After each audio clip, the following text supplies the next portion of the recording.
And here we are again. Hello. It is the Queers and Quaggoths podcast, bringing you all sorts of tips, combat advice, and dungeon mastering expose on all sorts of very eccentric and queer additions to your Dungeons and Dragons campaign. I am four, and I am trying to do an official intro with the help of you, my. I don't want to call you partner because I want to send the wrong message. Show partner? Showrunner. You're my showrunner. Co-showrunner. Co-showrunner. Yes, I am Abby, and I provide some of the witty banter in this podcast. Of all the things you could have described yourself, you went with witty.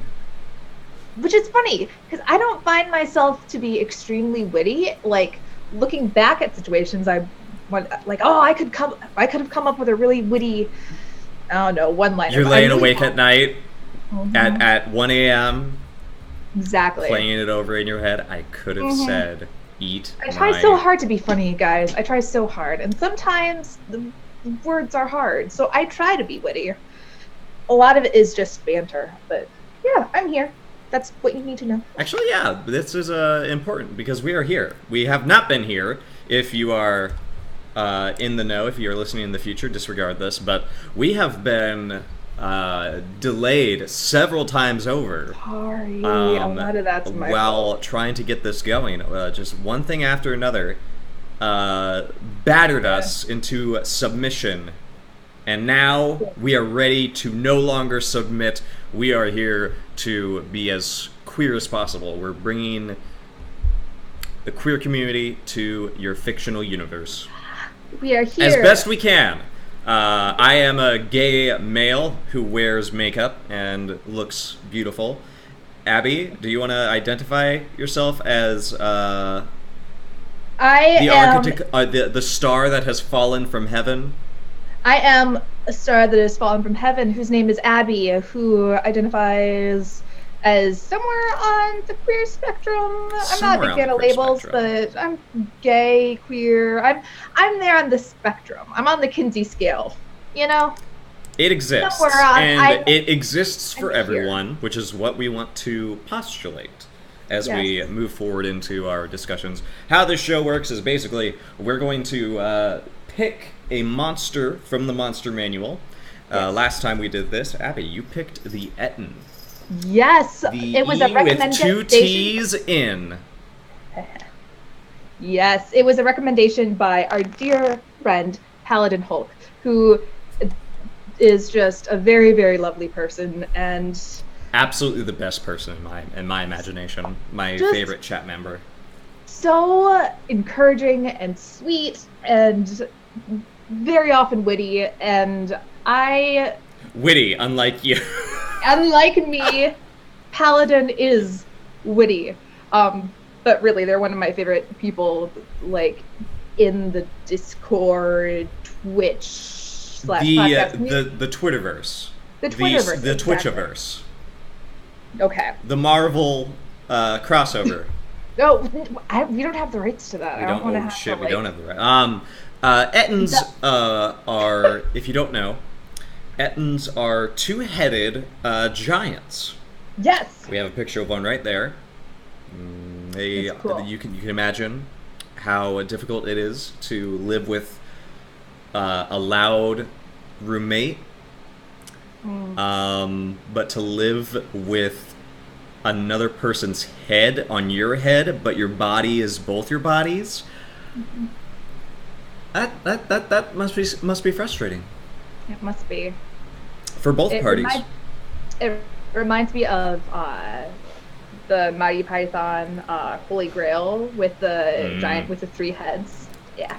It's a little bit like that. And it's interesting because it was based off of the Old English Eoten, Eoten giant, which is like the I don't know how you pronounce it. In Norse mythology, these giants were called like the Jotun, or I don't know how you pronounce it, but I am familiar with the word. You know, not how you say it, though. Exactly. I don't know Norse. I know Norse mythology. Thank you, Neil Gaiman. That's true. But these have been, since I believe the first Dungeons and Dragons edition, these have kind of been in each edition of the Dungeons and Dragons manual from first edition. I feel like it's a very kind of classic monster that I haven't seen in too many campaigns. Honestly, I did see, I like all D&D monsters, a majority of D&D monsters, especially ones from the classic first edition, they have a lot of ties to mythology, as you mentioned. But this is a monster I've seen recently in a Critical Role episode. There were 2 of them, but does that mean there were 4 of them, actually? And see, that I think is the conundrum. If a creature has 2 heads, are those 2 heads, obviously they're different personalities, but does that make them different people? Or is it like a dual personality type deal? I was thinking about this a lot. You know what I mean? You had a long time to think about it, too. So yeah. I'm looking forward to getting into the deep lore that we have in store for you folks. I guess we'll just talk about. I don't know. I don't think we should get into the combat just yet because it's pretty simple for their combat. I think we should just get into like the summarization of what you can do with Ettins as they are written in the monster manual, and then we'll go over like what sort of fun combat scenarios you can work in, and then we'll do our own little OTP of the week. Yes. So, how does an Ettin control its body, do you think? Do they both have charge over the limbs, or do you think they take turns? I feel like if you are born with 2 different, brains being able to control your body, there's some way, and I'm not sure what quite that way is, but like, because I know there's cases of this, like, actual cases of that's a good point. Of like people being born with like 2 heads, but then their lower body is fused. I know there was like a PBS documentary on it that I watched years and years ago, but they have no problem controlling their body. So I'm sure if you are born and you lived your whole life existing like this, it would be like breathing. It'd be just totally automatic. I'm upset. I could have looked that up, and I would have a definite answer, because there are real-world examples of this. Yes. I'm upset now.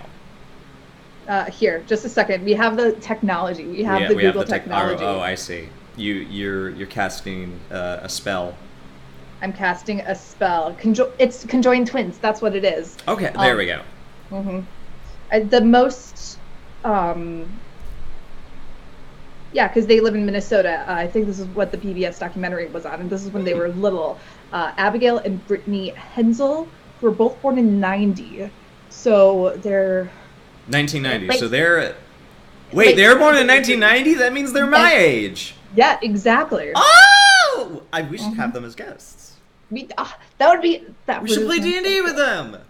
Yes. Yes. Yeah, the technical word, at least for them, is cephalic parapagus you twins. Can do it. Parapagus. So they're highly symmetric for conjoined twins. So basically, same body. So each twin has a separate heart, stomach, spine, pair of lungs, and spinal cord. Oh my lord! Each twin control. Okay, so they each control half of their body, operating 1 arm and 1 leg. One arm and 1 leg. Okay. So I'm sure it says they probably like have a rhythm. They had to go through a lot of physical therapy and stuff growing up for coordination stuff. Okay. So that's really nice.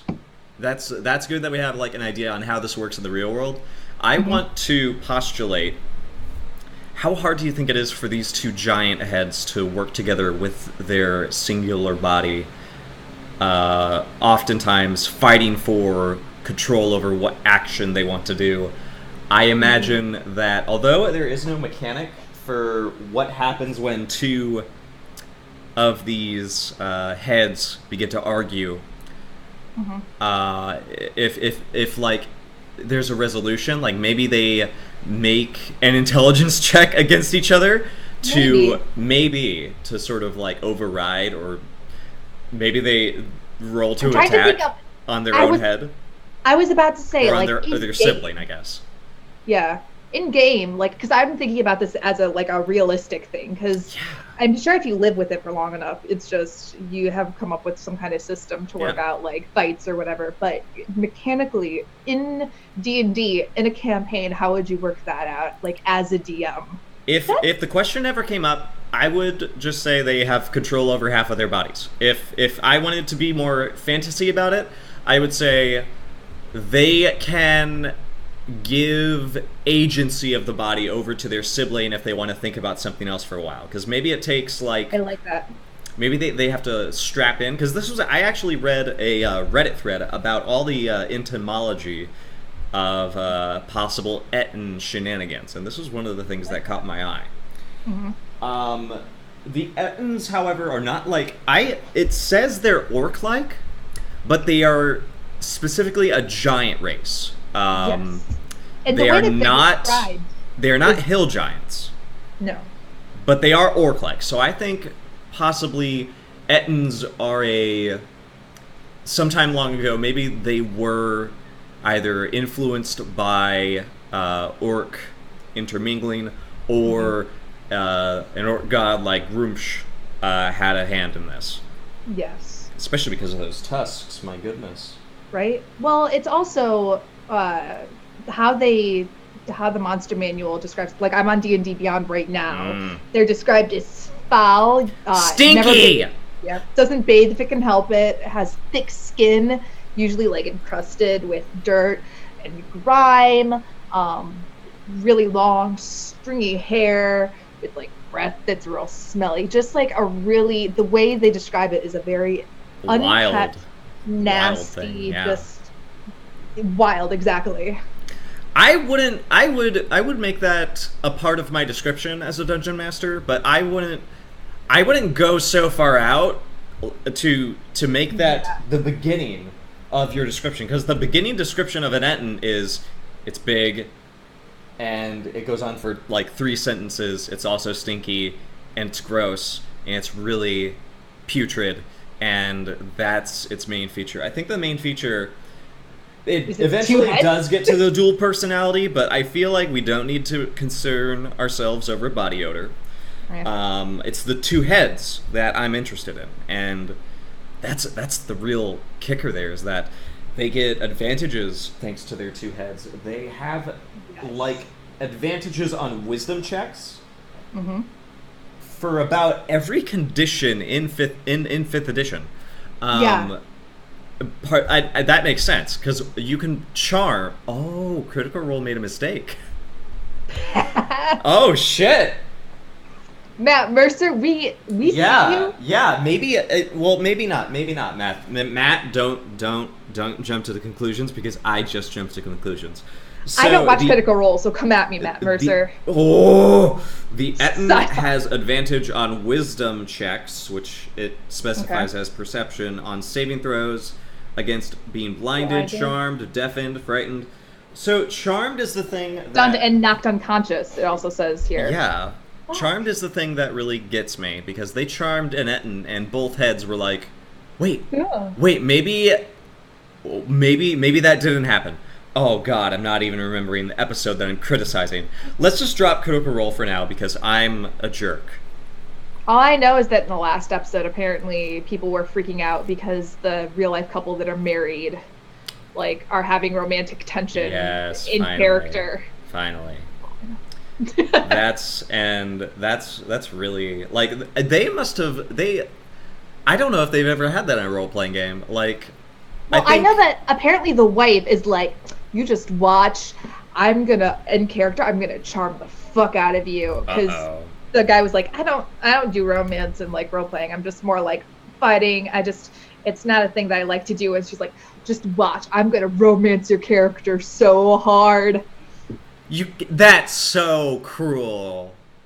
Because he wants to now. I think he may want to.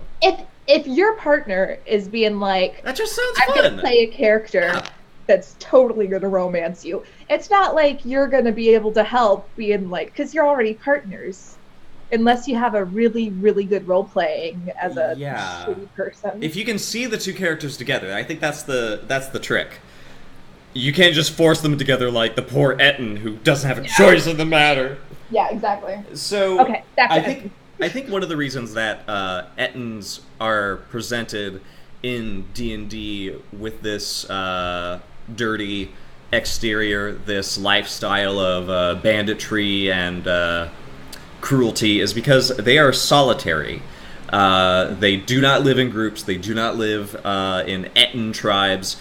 They either live in complete solitude with their counterpart, or they are a part of either an orc band or perhaps some other military force, and only in it for the ease of access to food or loot.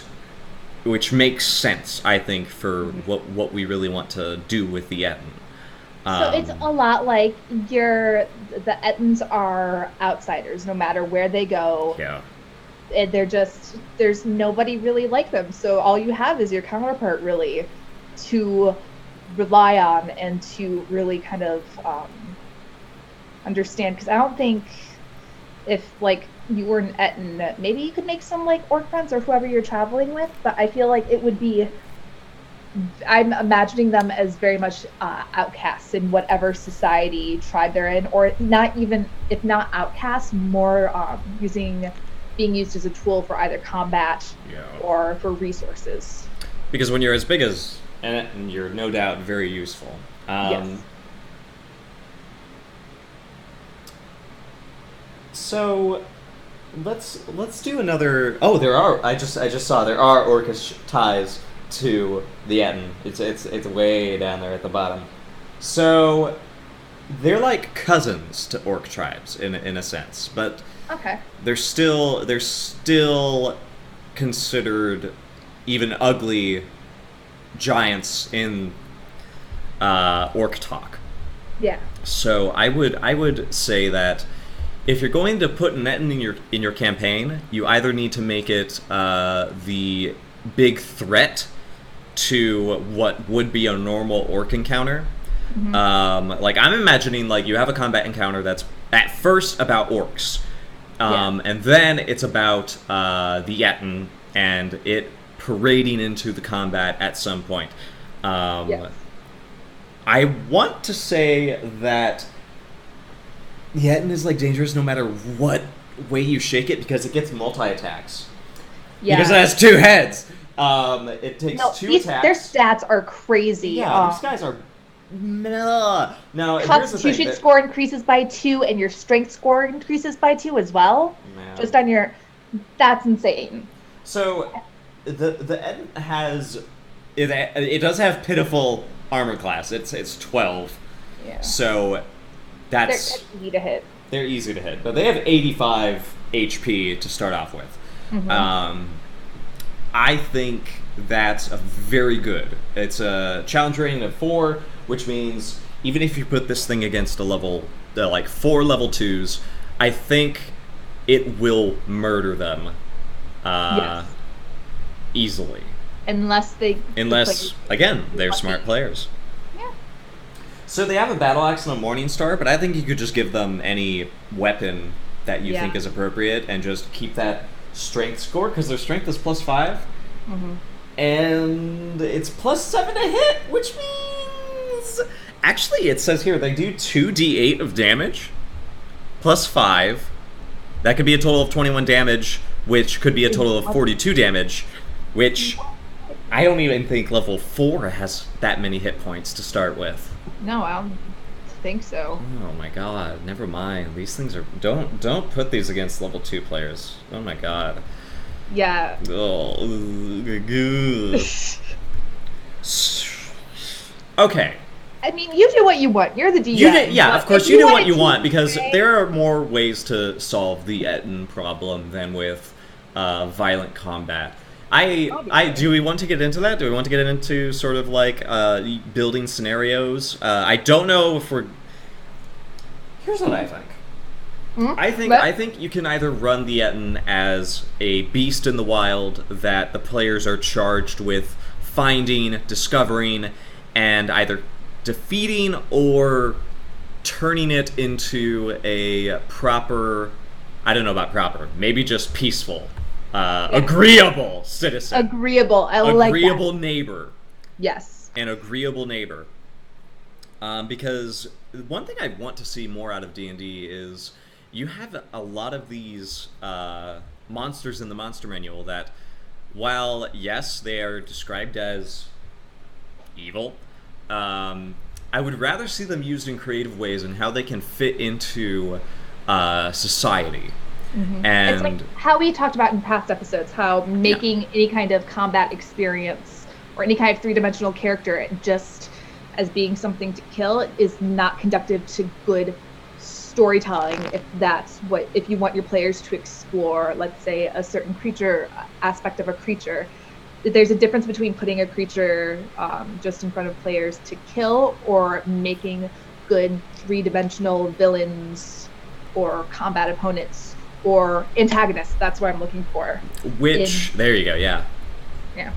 Which I think with the Ettin, if your aim is to give your players a very brutal combat, the Ettin will do that for you. But if you want to give your players something to, I guess, ponder about, because one thing you want to do, I think, as a dungeon master with the Ettin is you either make it into a creature that is being taken advantage of, a creature that has a rift between its two heads. It's these two people who are forced to live together and resolving what that rift could be. Or I honestly think bringing them into their own little fold in society. And again, like, this is something you can challenge your players with. Maybe your players have a really nice idea on how an Ettin could make a living for themselves in the nearby village. They could obviously defend it. They could help build border walls or houses or all sorts of other important buildings, because, you know, they're big and strong. But I think the big problem with that is keeping an Ettin's attention and giving it that ideal opportunity to possibly enter into that. Because sometimes I think maybe one head is more dominant than the other, while the other is like... I think they each have their own tastes. One head might be really lazy, and the other head might be very clever. Or both are rudimentarily practical. Mm-hmm. Well, that's the whole, like, I think that's the interesting thing about, as either a DM or whatever, about this monster, these monsters in particular, is that you can literally make two personalities you want. You can have these be each head can be any class, so you could have... Oh my gosh, like, they could do dual class. Yep. Multi-class, never mind, No, it's... If you had them as a player character, that'd be amazing. Mm-hmm. And I would say you could make... Oh man, now we're getting into dangerous territory. Here's what I would do. You would either have two players play one head for each Ettin, or you could have one player play one head and the dungeon master play another. Ooh, I like that. Yeah. That's really interesting. And you would have a class, but maybe your counterpart has the monster sheet. I like that too. Yeah. See, and then that also comes to the idea of, like, if you're a player and you have the DM have the monster sheet or whatever, that can turn into a real, like, Jekyll and Hyde situation. Oh, that's right! Which would be such an interesting, like, holy shitballs, like, coming to terms with, like, the darker side of because they're two separate personalities. Yes. So possibly just maybe it's like Bert and Ernie. Like it's maybe the goal with the Ettin that you may want as a dungeon master is to sort of have two individuals that, although they might not agree on everything, they are best friends.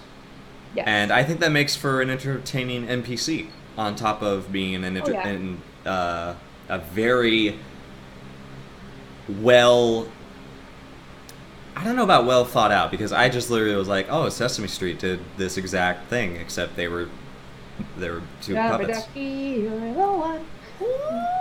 I like pigeons! Yeah, that's my advice. Make a Bert and Ernie encounter. Yeah. Just remake Bert and Ernie into your Ettin. And boom, you're done. And boom, you're done. That's it. I mean, not that we have the rights to Bert and Ernie. We never suggest that. Bert and Ernie is the property of Sesame Street, and whatever company owns Sesame Street. I don't know. Like broadcasting system? I don't know. But still. So, how did we queer this up? Because I feel like we've sort of talked about these guys, like, they're just brutes. They're multi-attack. They walk up to you and they smash you, and you die! Did. How can we make these two... Because I like the Bert and Ernie angle. I like having maybe like something to teach the players when they're having an argument about what to do in a campaign. You could have the Ettin character walk in and sort of be a example of how they should operate as a party, perhaps. But the obvious queer elephant in the room is what happens when both heads identify as different genders, perhaps. Ooh, see, that would be interesting. So I guess I feel like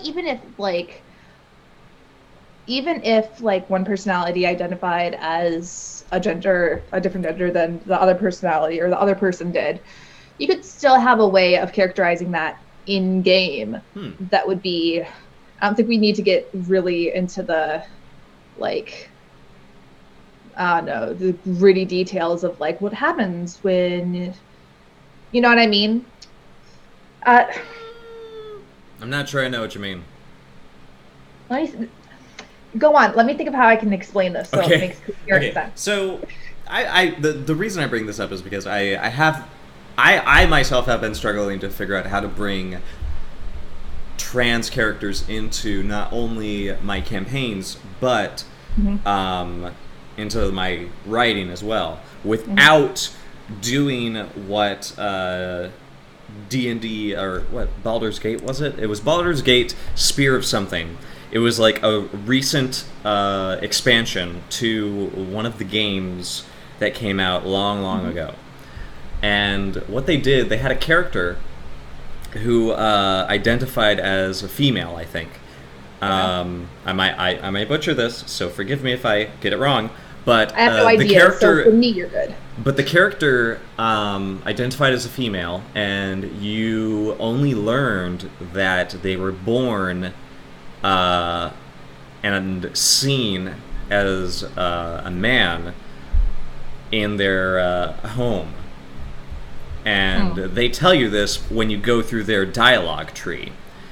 And it's they sort of just they sort of just tell you, oh, you're talking to me. I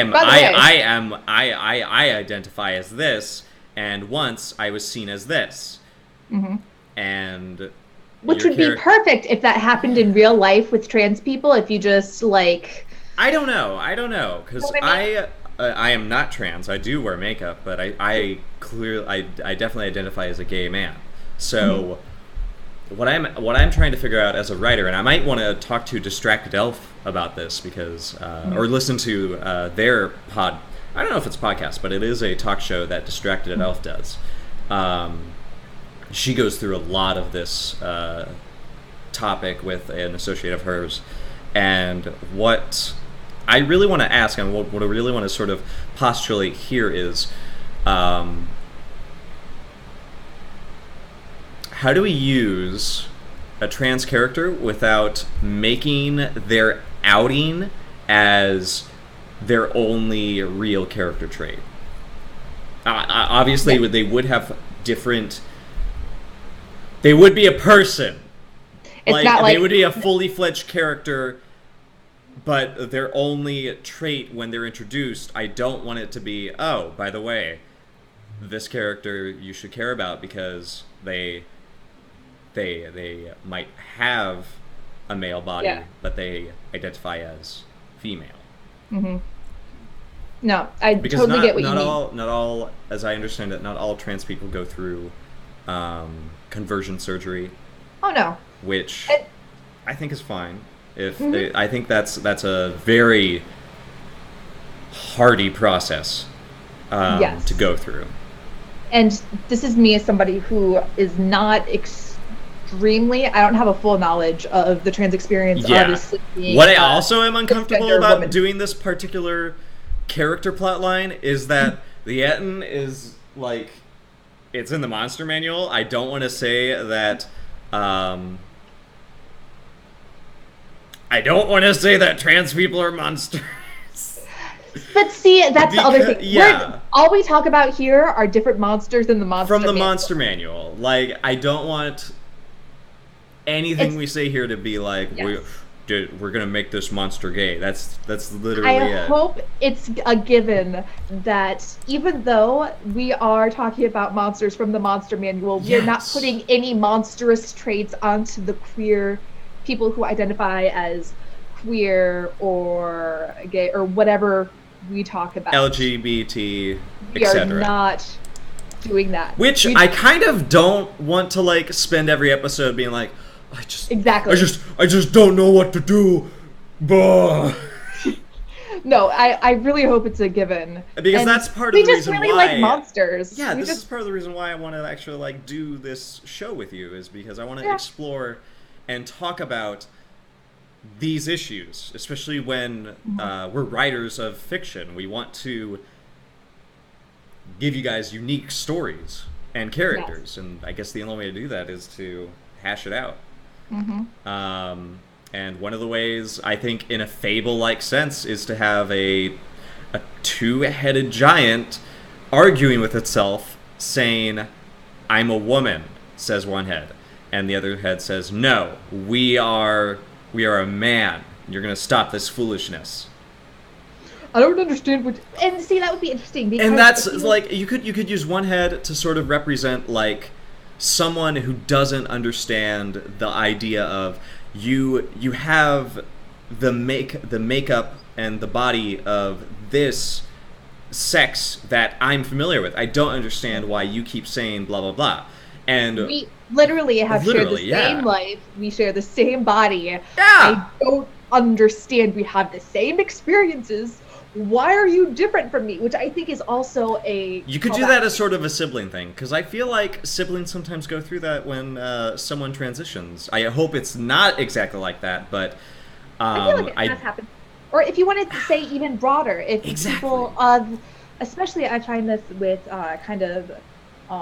I've seen kind of the stereotypes of like people coming out as like gay or trans, and either men or women being like, they don't or non-binary understand. Or non-binary. Like, I don't understand. I don't know what you're going through, so there's no way I can sympathize because I just don't understand. I can't get it through my head. If I can't like understand it, even though they have the same experience in the same body, they're different. Mm-hmm. Well, as they should be. That's why I feel like this is a very interesting thing, because with Ettins, it's very interesting because I found even through our conversation, we referred to the Ettin as almost as a singular entity, when in real life, depending on how you characterize an Ettin, I think very much two totally different people. It's depending again on how you want to create the character. You can do the kind of Jekyll and Hyde, almost like split personality things, or you can do as literal siblings who just share a body, like the conjoined and argue constantly. Yeah, exactly. Yeah. Which I think is a lot deeper, and it explores like relationships more. Whereas if you did the dual personality thing, that's more of a, you wanted to get super psychological about your antagonist. You could go that route, but that's not the route that I want to go down right now. What route do you want to go down? Because I think it's about time we talked about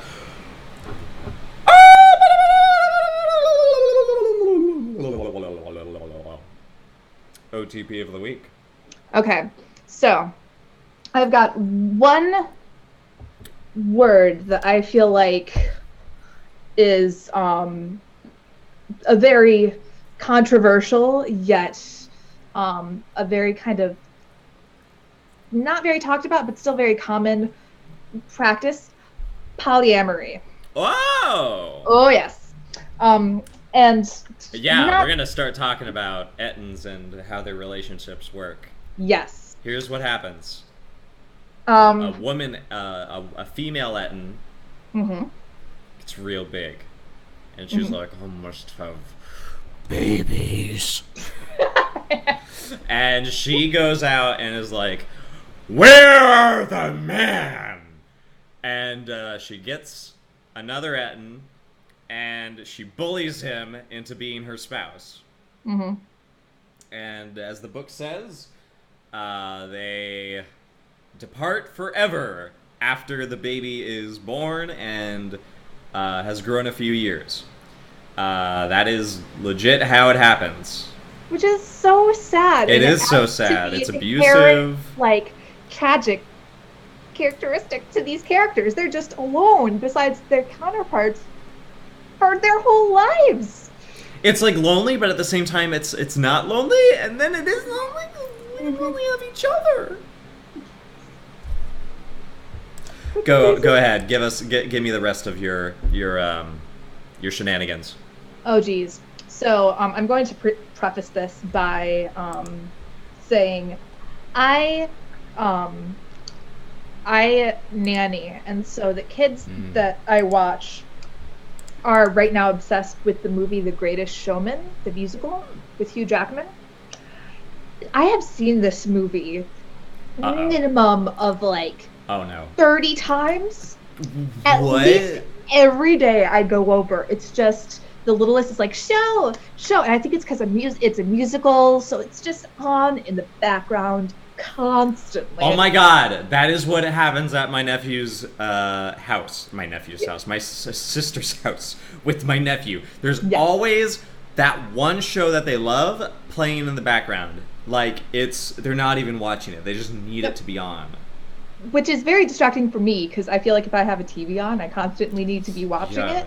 When they're just like, So anyway, The Greatest Showman is about P.T. Barnum, and Hugh Jackman is like, I'm P.T. Barnum, and I want to help my family, and I'm really good at kind of like tricking people, but I also really want to bring smiles. So I'm going to bring this show of a bunch of misfits together, and we'll just band in our misfitness, and we'll make a big show. And even though I'm tricking a lot of people into believing that like this giant is Irish, even though he's whatever, we're going to sing about it, and we're all going to have this family, and we're going to make some money off of it. And there was since that has kind of been in the back of my mind, I really like the idea, because if you think about the Ettin in that way, it's kind of an outcast of society. Don't really have anybody besides your counterpart to not even just talk to you, but to understand the feeling of being kind of in the outskirts of society. So imagine you're an Ettin, and you're part of an Ettin, and you've got your sibling, and you've just kind of been shunned from town to town. So you are in this big city now, and living at the outskirts. And one day you come across, let's say, a princess. A princess. But this princess doesn't belong. This princess is another, like, outcast. I like the idea of outcasts in a society somehow joining together and being like, I understand you, and we're going to make a little family because I understand the idea of not being wanted or people not understanding you and being afraid of you because they don't understand you. I know. It just melts your heart, these types of stories. Mm-hmm. Like, it just... So, it's mostly...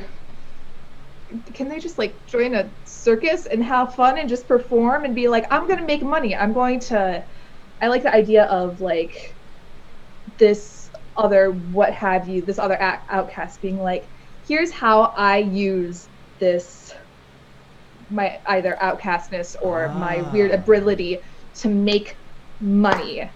People may not accept us, but they're never going to accept us. But we might as well use what makes us stand out to help us survive. And we can accept each other.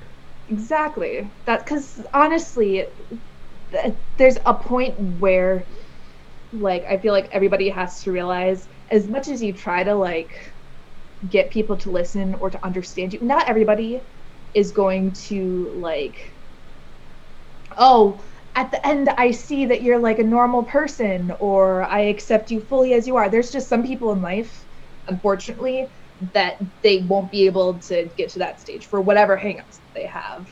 So I like the idea of, no matter what other people are going to whatever, we're going to make a family because I understand you, and we just gotta live through what we've been dealt with life together, because fuck yes. Fuck yes, indeed. I really like the idea of that. That's like a really fun one-shot. Yes. I could also imagine that being as a really neat campaign, just set around like a singular location and everybody just trying to make their dues, with an Ettin tagging along. You know me, and you want to protect the Ettin because it's like, buildings are big, it's loud. Mm-hmm. And one of them is trying to comfort the other, but it's also having a rough time, and now we cry. And the one that's having is trying to comfort is still, but like has to stay strong for its other personality. It's like the Doduo Pokemon, basically. Do they grow a third head when they get powerful enough? Oh my gosh! They evolve a third head. Yes, it's another sibling. Okay, so my OTP of the week is... Tell me. Yeah, so there was a postulation on a few of my researches where what if an Ettin was raised by basically parents instead of raised for like 6 months by a very mean mother, and then abandoned and basically had to raise themselves, basically. Themselves. I have to keep doing that. Yeah. I decided to go ahead and play the trope of it's a monster, but it was raised in a good place, and so it's like a good monster, but it's still it's still different where it is. And so I decided I would create this adventure where the party enters into an elf town. It's very elfy. There's a lot of elf stuff going around. And they discover the prettiest Ettin they have ever seen.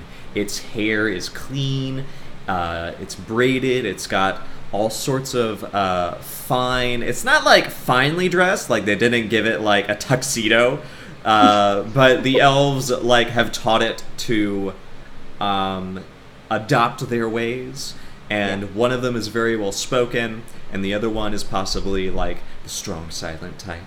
And possibly in this society, in the elvish society, they might see the Ettins as they are, as like individuals, And so it's possible that one or both may be courted currently at various events that happen in the elf village, and some of their couriers. What?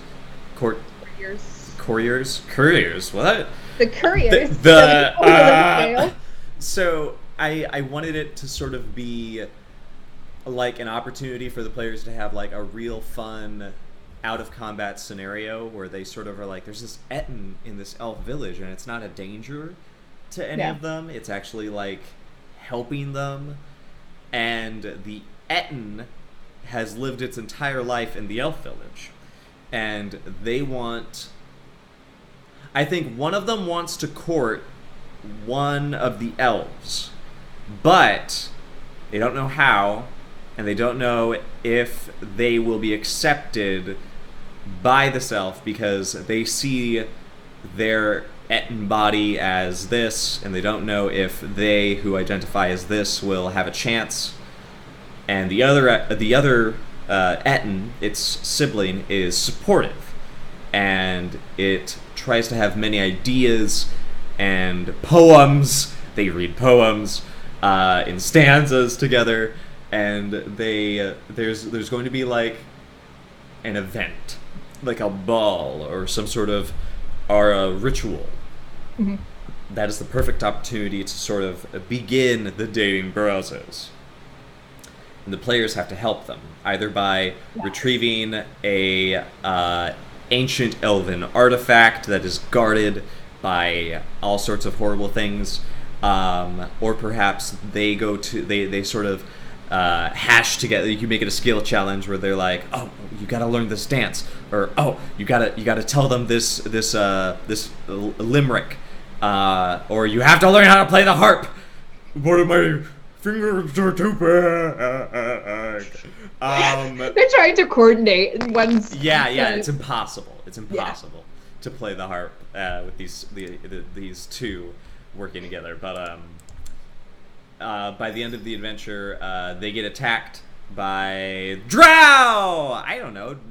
Look through the monster manual and find something really fun that you want to put into an elf forest, and then go forth. Do they end up together and happy despite being...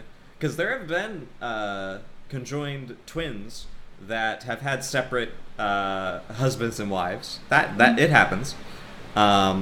So I think that it's certainly open to give them a happy ending where they do get together and they are married. And their other head is the best man or woman, and it's beautiful. And that's my OTP of the week. I like it. I'm like the queen of very vague ideas that may or may not fit into any campaign, and you're like, I've got a specific idea where you can drop your players in this.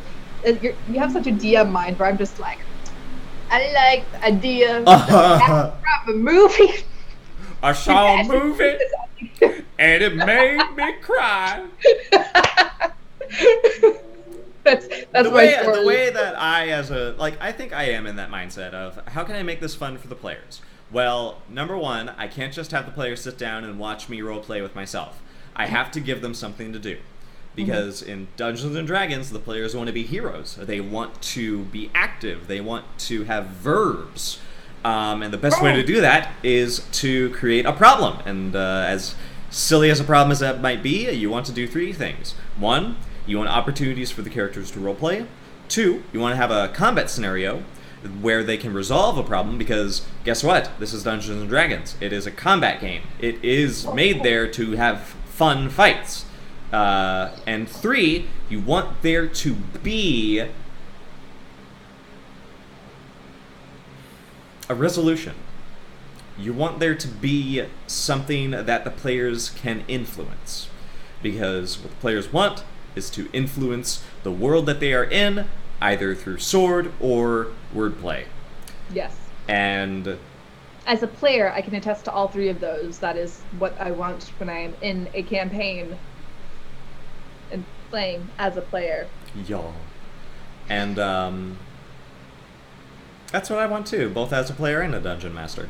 I think you do a pretty good job in the campaigns I've seen you in. I really like the idea of like the Ettin having one of them being like, no, we're just going to like make this limerick, or we're gonna play the harp. The harp is the way to catch this elf's heart, and the other one being like, I can't hold a rhythm. Like one being really good musically, and the other being like, what the fuck I don't know what to do. One is easy. Just it's da da da da da. Just can't keep a rhythm, or just miserable awful. At it. Yes, they can't dance properly. They can't. It's traumatic. These Ettins. Oh my gosh. Is there anything else you want to discuss concerning the Ettin, our wonderful giant duo? To send them off? Nothing, except I enjoy them. I want one personality of the ends to be really clumsy, like a hot mess, and the other one to just be totally exasperated over the other. It's just a all hot, greasy mess. Hot, greasy mess with all just like, you need to wash your face, Ethel. Ethel, why aren't you washing your face? Ethel. What's the other one's name? Gunther. Is it Ethel Gunther or Gunther Ethel? Because again, you have to remember, their naming is when you put the two together, it's Ethel Gunther. Ethel Gunther. Gunther. Ethel Gunther. That's hard. Ethel Gunther. Gunther. Gunther. Ethel Gunther. We're going way out of line here. When do we not? I think it's my turn to choose a monster for next week. Hopefully next week. We might not have time because we'll be at a catacon. Yeah. I have been doing a lot of my heavy hitters of the monsters that I have a lot of lore for. And I think the next one I want to jump down is my precious little darlings, the kobolds. Yes! Yep. Yes! We're going to... I just love kobolds. Adorable tiny dragons. I just love kobolds. So, in the meantime, go ahead and follow us on Twitter at the Forefronts and at Alligator Frenzy. And this has been Queers and Quaggoths. A very long-awaited return. Woof. Yes, Arcane, taste the rainbow. Tune in on Saturdays where we will be recording this and also doing it live at on the Forefront at twitch.tv. And besides that, I don't know.